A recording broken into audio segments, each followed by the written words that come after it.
Assalomu alaykum aziz tomoshabinlar. Bugun juda muhim mavzuni tushuntirib beraman. Hamma pensiyasiz qoladimi?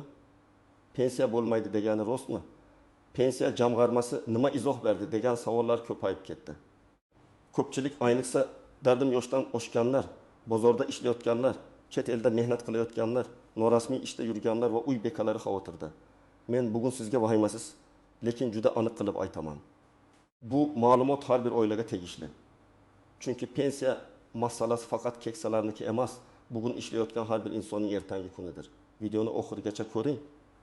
Chunki bitta noto'g'ri tushuncha sabab odam yillar davomida ishlasa ham pensiya hisobida muammo chiqishi mumkin.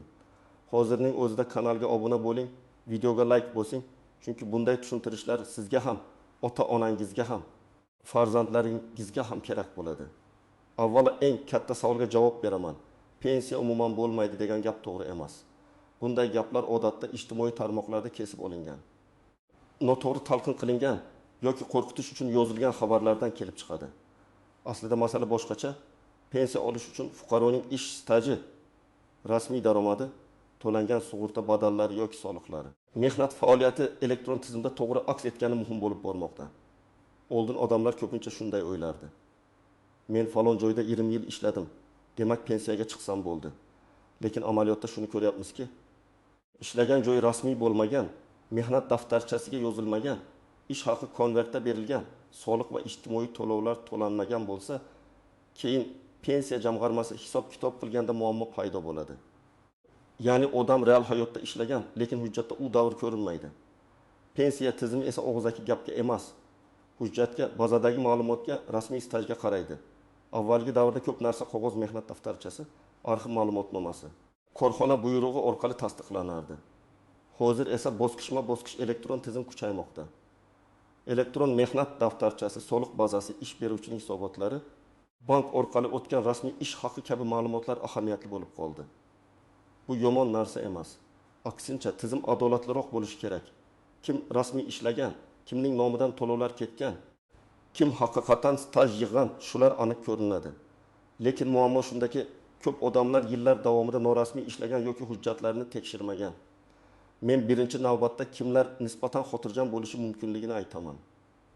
Agar siz davlat tashkilotida yoki xususiy korxonada rasmiy mehnat shartnomasi bilan ishlayotgan bo'lsangiz, ish beruvchingiz sizni tizimga kiritgan bo'lsa, maoshingiz rasmiy hisoblanayotgan bo'lsa, soliq hisobotlarida ismingiz chiqayotgan bo'lsa, sizda pensiya bo'yicha asosiy xavf kamroq. Lekin baribir menda hammasi joyida deb o'tirib qolmang. Chunki bazada xatolik bo'lishi, eski ish joyingizdagi ma'lumot kiritilmagan bo'lishi, familiya o'zgargan bo'lsa, mos kelmasligi, arxiv hujjatlarida kamchilik chiqishi mumkin. Endi kimlar albatta tekshirish kerak? Birinchi guruh norasmiy ishlayotganlar. Masalan, bir kishi 25 yildan beri qurilishda usta. Har oy yaxshi pul topadi, oilasini boqadi, lekin hech qayerda rasmiy ishchi emas. Ish beruvchi bugun bor, ertaga yo'q. Usta men 20 yil ishladim deydi, lekin pensiya tizimida bu 20 yil bo'sh davr bo'lib turishi mumkin. Natijada pensiya yoshiga yetganda kutilgan pensiya chiqmaydi yoki umuman staj yetmasligi muammosi paydo bo'ladi. Ikkinchi guruh bozorda savdo qiladiganlar, yakka tartibda ishlaydiganlar, o'zini o'zi band qilganlar. Agar ular o'z faoliyatini rasmiylashtirgan, belgilangan tartibda soliq yoki ijtimoiy to'lovlarni amalga oshirgan bo'lsa, bu boshqa masala. Lekin men do'konda turaman, rastam bor. Odamlar meni taniydi degan gap pensiya uchun yetarli dalil emas. Pensiya uchun meni hamma biladi emas. Tizimda mening faoliyatim aks etgan degan holat kerak. Uchinchi guruh chet elda ishlayotgan fuqarolar, masalan, Rossiya, Qozog'iston, Turkiya yoki Koreyada yurgan vatandoshlarimiz ko'p. Ular 10 yil chet elda ishlab, O'zbekistonda uy qurgan, farzand o'qitgan, katta xarajatlarni ko'targan bo'lishi mumkin. Lekin savol, shu yillar O'zbekistondagi pensiya stajiga qanday ta'sir qildi? Agar xalqaro shartnomalar, rasmiy mehnat hujjatlari, sug'urta to'lovlari, tegishli tasdiqlar bo'lmasa, odam o'zi ishlaganini biladi. Lekin pensiya hisobida u davr to'liqdan olinmasligi mumkin. Shuning uchun chet elda ishlayotganlar ham o'z holatini oldindan tekshirishi kerak. 4-guruh uy bekalari. Bu juda og'riqli mavzu. Ayol kishi 25 yil uyda bola tarbiya qiladi, ro'zg'or yuritadi, ota-onaga qaraydi. Bu mehnatning qadri juda katta, lekin pensiya tizimida hamma mehnat ham avtomatik ravishda stajga aylanmaydi. bola parvarishi davrlarining ayrimlari qonunchilikda inobatga olinishi mumkin. Lekin buning ham tartibi, cheggarasi va hujjatlari bor. Men uyda ishladim degan gapning o'zi yetmaydi. Tug'ilganlik guvohnomalari, nikoh, familiya o'zgarishi, bola parvarishi bilan bog'liq hujjatlar kerak bo'lishi mumkin. 5-guruh ish joyi yopilib ketganlar. 1990-yillar, 2000-yillar boshida ko'p korxonalar tugatilgan. Nomi o'zgargan. Arxivga hujjat topshirgan yoki umuman hujjatlari yo'qolgan. Masalan, odam 1938 yildan 2005 yilgacha zavodda ishlagan. Mehnat daftarchasida yozuv bor, lekin muhr noaniq, buyruq raqami noto'g'ri, arxivda ma'lumot topilmayapti. Pensiya yoshiga yetganda ana shu 7 yil uchun bahs boshlanadi. Shuning uchun men doim aytaman, pensiya yoshiga oy qolganda emas, 5 yil, 10 yil oldin hujjatni tekshirish kerak. Endi aniq misollar bilan tushuntiraman. Deylik, erkak kishi 60 yoshga yaqinlashyapti. Amaldagi tartiblarda to'liq yoshga doir pensiya uchun erkaklarda odatda 25 yil ish staji, ayollarda 20 yil ish staji muhim hisoblanadi. Minimal talablar ham bor. Ya'ni kamida ma'lum yillik staj bo'lmasa, yoshga doir pensiya masalasida muammo chiqadi. Agar erkakning 25 yil emas, 12 yil rasmiy staji bo'lsa, u men butun umr ishladim desa ham tizimda 12 yil ko'rsansa. Hisob-kitob shu asosda bo'ladi. Pensiya miqdori ham rasmiy staj va rasmiy daromadga bog'liq bo'ladi. Yana bir misol, ayol kishi 55 yoshga kirdi. U 8 yil maktabda ishlagan, keyin bolalar tarbiyasi bilan uyda bo'lgan. Keyin 10 yil norasmiy tikuvchilik qilgan. Real hayotda u mehnatkash inson. Lekin pensiya hisobida maktabdagi 2 yil bor. Bola parvarishi davrlarining qonunda tan olinadigan qismi bo'lishi mumkin.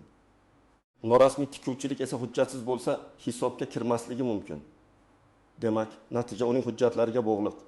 Yana bir vaziyat, yigit 30 yoshda taksida ishlaydi. Kuniga yaxshi daromad qiladi, lekin rasmiy maqomi yo'q. U hozir pensiya haqida o'ylamaydi. Menga hali 30 yil bor deydi. Lekin aynan shu yillar keyin eng qimmatli bo'ladi, chunki pensiya bir kunda yig'ilmaydi. Har bir rasmiy yil keyingi keksalik davri uchun poydevor. Agar u o'zini o'zi band qilsa, faoliyatini qonuniylashtirsa, tegishli to'lovlarni amalga oshirsa, kelajakdagi huquqini himoya qilgan bo'ladi. Endi eng muhim nozik joylarga o'tamiz. Mehnat daftarchasida yozuv borligi har doim ham muammo yo'q degani emas. Mehnat daftarchasidagi yozuv to'g'ri rasmiylashtirilgan bo'lishi kerak. Ishga qabul qilish buyrug'i, ishdan bo'shash buyrug'i, tashkilot nomi, muhr, sana, lavozim bular mos kelishi kerak. Agar yozuvda xato bo'lsa, pensiya jamg'armasi qo'shimcha hujjat so'rashi mumkin. Ikkinchi nuans, ish haqi konvertda berilgan bo'lsa, pensiya miqdori past chiqishi mumkin. Masalan, odam oyga 5 million so'm olgan, lekin rasmiy hujjatda 1 million so'm ko'rsatilgan. Pensiya hisobida ko'pincha rasmiy ma'lumotlar ahamiyatli bo'ladi. Demak, odam ko'p pul olgandek yashagan. Lekin pensiya hisobida past daromad egasi sifatida ko'rinishi mumkin. Bu juda katta farq beradi. Shu sababli asosiy pulni qo'lga berishadi. Rasmiy oylik kichkina degan takliflarga ehtiyot bo'lish kerak. Uchinchi nuans. Chet eldagi ish staji avtomatik qo'shilib ketadi deb o'ylamang. Har bir davlat bilan tartib boshqacha bo'lishi mumkin. Ba'zi davlatlar bilan kelishuvlar bor. Ba'zi holatlarda alohida hujjatlar kerak bo'ladi. Chet elda ishlagan odam mehnat shartnomasi, ish beruvchi ma'lumotnomasi, sug'urta to'lovlari haqidagi hujjatlar, tarjima va tasdiqlarni saqlash kerak. Pasportimda kirib chiqqan muhr bor degani ish staji degani emas.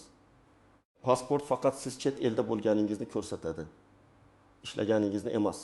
4-nuans, yakka tartibdagi tadbirkor yoki o'zini o'zi band qilgan shaxs bo'lishning o'zi yetarli emas.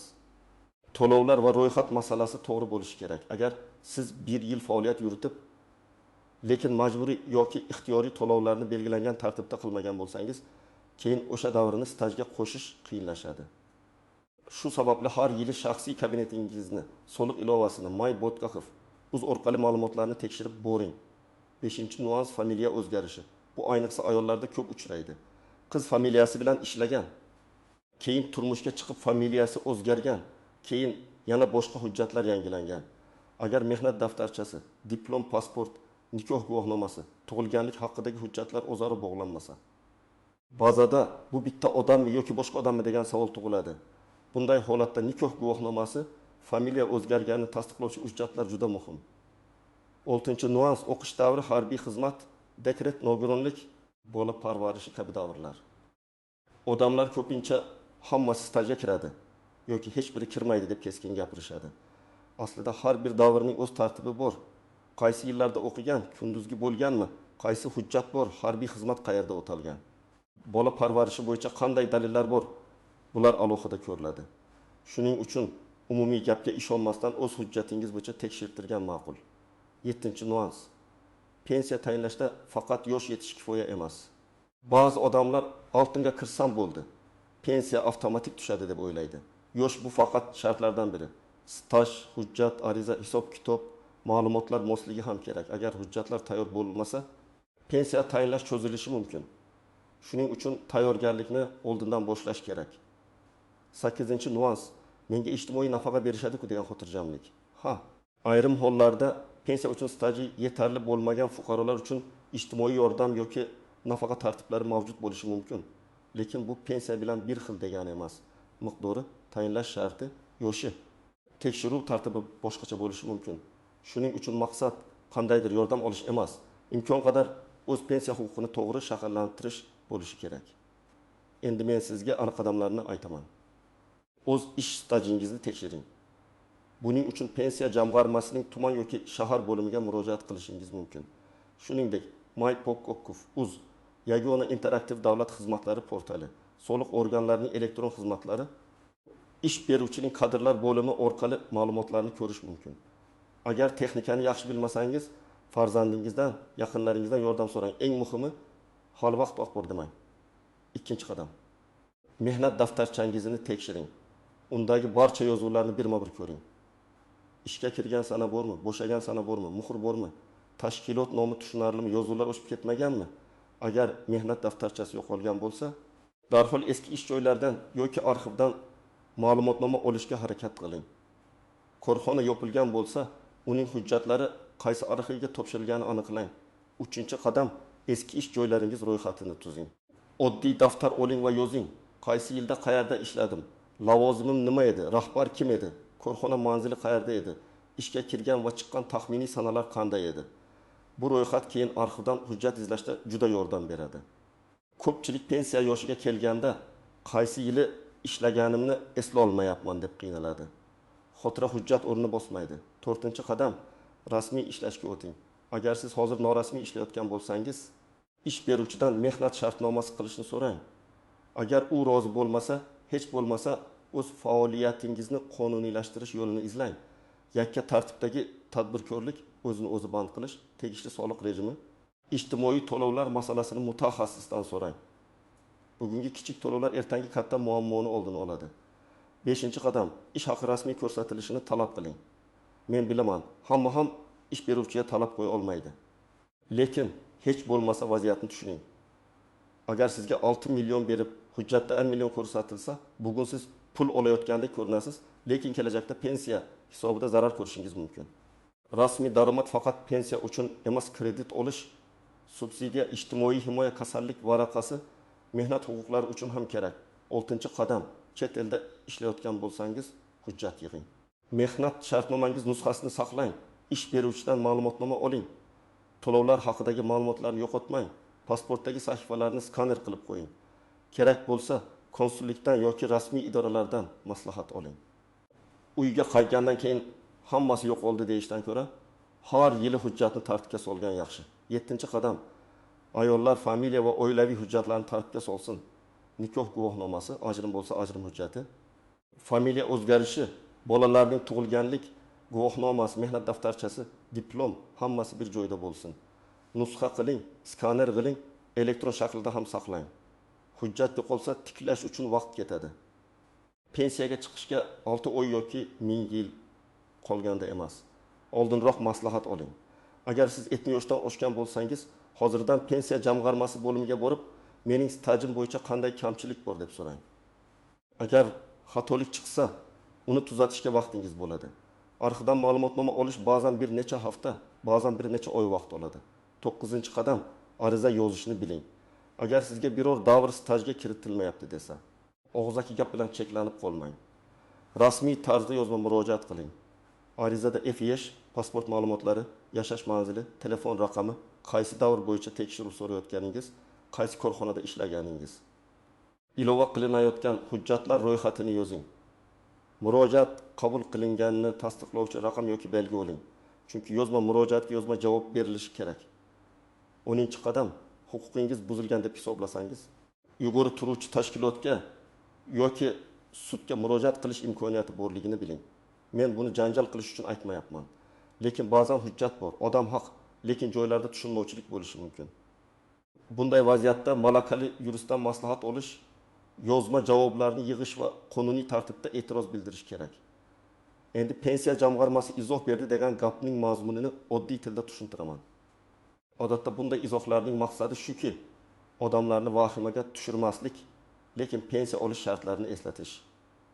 Ya'ni hech kim hamma pensiyasiz qoladi demayapti. Gap shundaki pensiya tayinlash qonuniy mezonlar asosida bo'ladi. Kimda staj, rasmiy daromad, hujjat va to'lovlar bo'lsa, uning huquqi himoya qilinadi. Kimda hujjat yo'q, rasmiy ish yo'q, tizimda ma'lumot yo'q bo'lsa, u odam keyin muammoga duch kelishi mumkin. Men buni oddiy misol bilan aytaman. Siz bankdan kredit olmoqchi bo'lsangiz, bank sizning "men yaxshi odamman" degan gapingizga emas, rasmiy daromadingizga qaraydi. Pensiya tizimi ham shunga o'xshaydi. "Men ishlaganman" degan gap muhim, lekin uni hujjat tasdiqlashi kerak. Shuning uchun bugun rasmiylikdan qochgan odam ertaga o'z mehnatini isbotlay olmay qolishi mumkin. Bu masalada davlat idoralarining ham, ish beruvchilarning ham, fuqarolarning ham mas'uliyati bor. Ish beruvchi odamni rasmiylashtirish kerak. Fuqaro o'z hujjatini tekshirishi kerak. Davlat idoralari esa tushunarli xizmat ko'rsatishi, ma'lumotlarni to'g'ri yuritishi, odamlarni sarson qilmasligi kerak. Agar shu uch taraf to'g'ri ishlasa, pensiya masalasidagi vahimalar ancha kamayadi. Aziz tomoshabinlar, bugungi mavzudan asosiy xulosa shuki, pensiya bo'lmaydi degan vahimali gapga aldanmang. Lekin hammasi o'zi bo'ladi deb beparvo ham bo'lmang. Pensiya huquqi rasmiy ish staji, hujjatlar, elektron bazadagi ma'lumotlar va belgilangan tartibdagi to'lovlar bilan bog'liq. Bugun tekshirmagan hujjat ertaga katta muammoga aylanishi mumkin. Agar siz rasmiy ishlayotgan bo'lsangiz, bazadagi ma'lumotlaringizni tekshiring. Agar norasmiy ishlayotgan bo'lsangiz, qonuniy yo'lga o'tishni o'ylang. Agar chet elda ishlayotgan bo'lsangiz, hujjatlaringizni yig'ing. Agar pensiya yoshiga yaqin bo'lsangiz, pensiya jamg'armasi bo'limiga borib, stajingizni oldindan aniqlang. Agar ota-onangiz yoshi katta bo'lsa, ularga yordam bering. Mehnat daftarchasini, arxiv hujjatlarini ko'rib chiqing. Sizningcha norasmiy ishlagan yillarni pensiya tizimida hisobga olish uchun qanday yengilliklar bo'lishi kerak? Izohlarda fikringizni yozing. Kanalga obuna bo'ling va bu videoni albatta yaqinlaringizga yuboring. Chunki bugun bilib qo'yilgan bitta ma'lumot ertaga bir oilani katta tashvishdan saqlab qolishi mumkin.